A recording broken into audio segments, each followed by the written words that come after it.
এখন আমরা যাচ্ছি নাড়াচল রাজবাড়ি হাওয়াই মহলের দিকে। তো চলুন দেখাবো আপনাদেরকে নাড়াচল রাজবাড়ি হাওয়াই মহল কেমন দেখতে।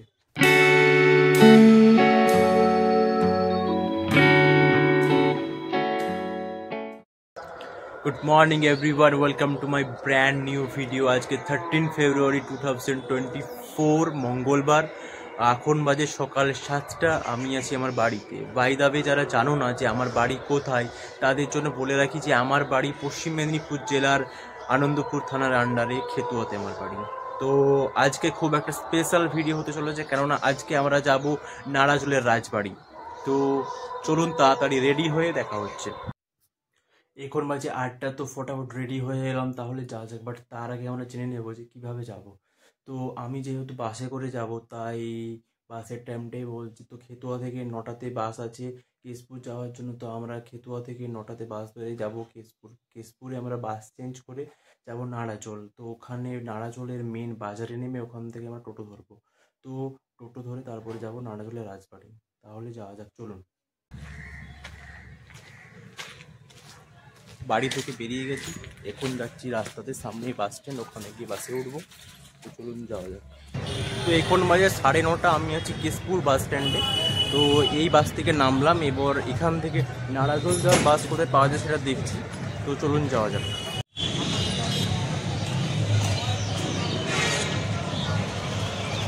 তো এখন বাজে 10টা, আমি আছি নাড়াচল মেন বাজারে। তো আমি এসছি কেশপুর থেকে। তো এই কেশপুর থেকে এসছি আমি যাব হচ্ছে এই রাস্তা দিকে নাড়াচল। চলুন যাওয়া যাক নাড়াচল রাজবাড়ি।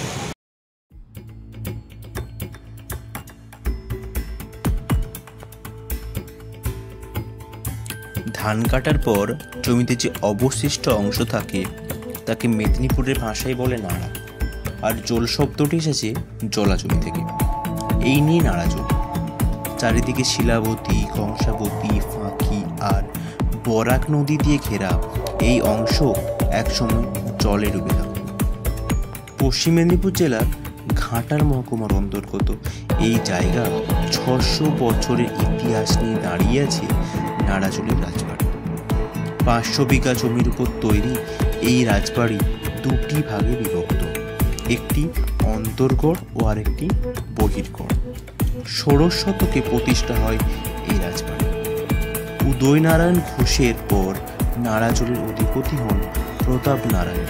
তারপরে ক্রমাগত উত্তরাধিকার সূত্রে যোগেন্দ্র নারায়ণ, ভারত নারায়ণ এবং কার্তিকরাম ঘোষে এখানকার অধিপতি।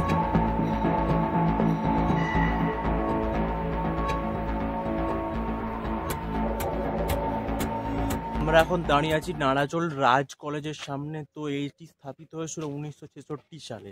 তো দেখুন আপনারা, এটা হচ্ছে আদি নাড়াচল রাজ কলেজ।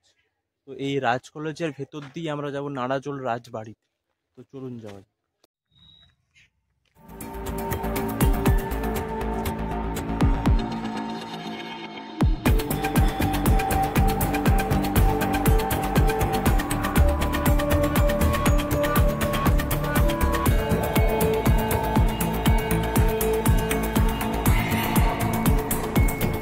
এই কার্তিকরাম ঘোষ তখনকার আফগান শাসক সুলেমানকার আলীর কাছ থেকে রায় উপাধিটি পান।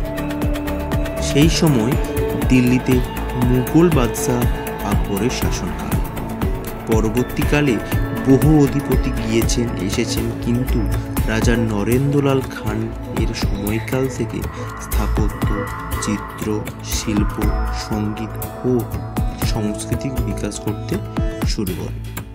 চুয়াড়বিদ্যের সময়কালে কর্ণগড়ের রানী শিরোমণির সঙ্গে যৌথভাবে ইংরেজদের বিরুদ্ধে সংগ্রাম করেছিলেন রাজা চুনিলাল খান। স্বাধীনতা সংগ্রামের এই রাজপরিবারের অবদান অনস্বীকার্য। এই রাজপরিবারের রাজা নরেন্দ্রলাল খান লোককবিও ছিলেন, অনেকগুলি বইও তিনি লিখেছিলেন। 1887 খ্রিস্টাব্দে ইংরেজ সরকার নরেন্দ্রলাল খানকে রাজা উপাধি দেন। বই লেখার পাশাপাশি তিনি শিক্ষা অনুরাগীও ছিলেন। তারই নামানুসারে নামাঙ্কিত মেদিনীপুরের রাজা নরেন্দ্রলাল খান ওমেন্স কলেজ, জেলার প্রথম মহিলা কলেজ তিনি প্রতিষ্ঠা করেছিলেন। এখন আছি আমরা নাড়াজোল রাজবাড়ির ভেতরে। এটা হচ্ছে নাড়াজোল রাজবাড়ির সেন্ট্রাল পয়েন্ট।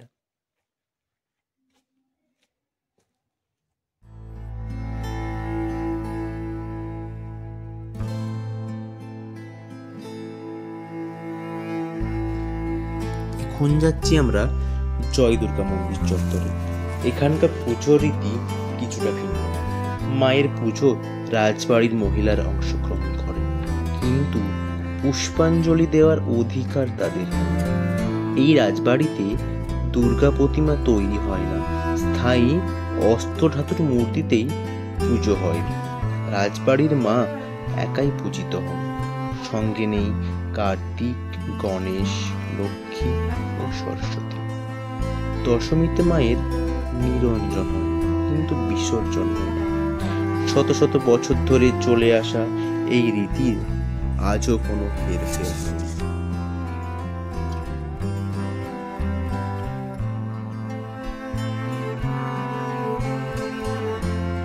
মহর্ষি দেবেন্দ্রনাথ ঠাকুর নাকি একবার ছোট রবিকে নিয়ে নাড়া চলে আসে এবং বেলজিয়াম কাঁচ সমৃদ্ধ এই নাট মন্দির তাকে এতটাই আকৃষ্ট করেছিল যে তিনি এর থেকে অনুপ্রাণিত হয়ে শান্তিনিকেতনের ছাতিম তোলার সাধনা মঞ্চ তৈরি করেন।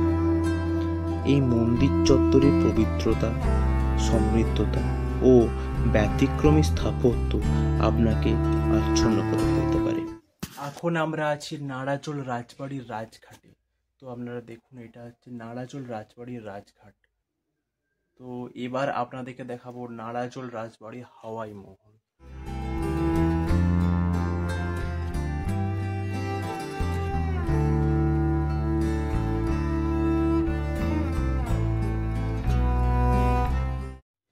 এখন আমরা যাচ্ছি নাড়াজোল রাজবাড়ির হাওয়াই মহলের দিকে।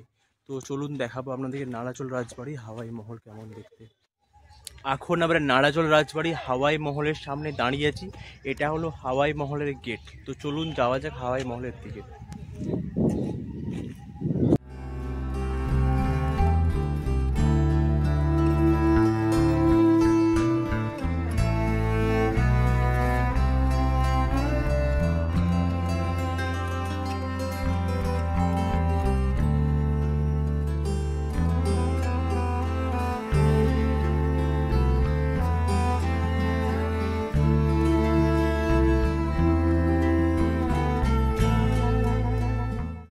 আমি এখন দাঁড়িয়ে আছি হাওয়াই মহলের সামনে। তো এখানেই রাজারা আসতো গ্রীষ্মকালে দক্ষিণের হাওয়া খাওয়ার জন্য। দেখুন, এখন আমরা যাচ্ছি নাড়াজোলের মেন বাজার। ওখান থেকে বাস ধরে যাব কেশপুর, ওখান থেকে যাব ন্যাড়াদেউল। ওখানে গিয়ে কথা হচ্ছে।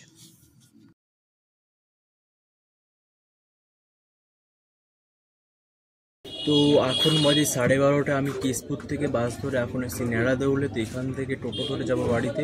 টোটোতে এসে বসে আছি। টোটোতে এখনও কোনো যাত্রী নেই বলে টোটোটা এখনও স্টার্ট করেনি। তো গিয়ে কথা হচ্ছে।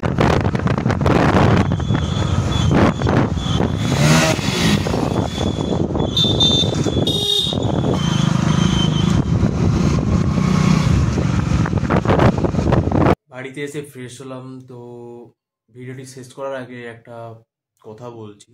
তো এটা সবটাই আমার নিজস্ব মতামত। তো আপনাদের কি মনে হয় সেটা কমেন্ট করে জানাবেন।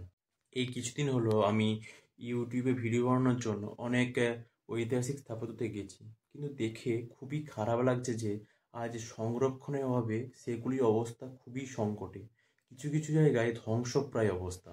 তো পশ্চিমবঙ্গের এক সচেতন নাগরিক হিসাবে আমাদের কর্তব্য এই স্থাপত্যগুলি রক্ষার জন্য পশ্চিমবঙ্গ সরকারকে জানানো, যাতে এই স্থাপত্যগুলি রক্ষার ব্যবস্থা করা হয়, এবং আমাদেরও কর্তব্য এই স্থাপত্যগুলিকে মেনটেন করে রাখা। কারণ এগুলি শুধু একটা প্রাচীন স্থাপত্য না, এগুলি শত শত বছর ধরে বাংলার ইতিহাসকে বয়ে নিয়ে চলেছে। তো এই ভিডিওটি সবার সাথে শেয়ার করুন, যাতে সবার কাছে এটি পৌঁছায় এবং এই বিষয়ে কিছু ব্যবস্থা নেওয়া হয়। তাহলে please like, comment, share and subscribe করুন চ্যানেলটিকে, যাতে এরকম ভিডিও আপনারা আরও দেখতে পারেন। এবং কেমন ভিডিও বানাবো সেটা প্লিজ কমেন্ট করে জানান আমাকে। ভালো থাকবেন, সুস্থ থাকবেন।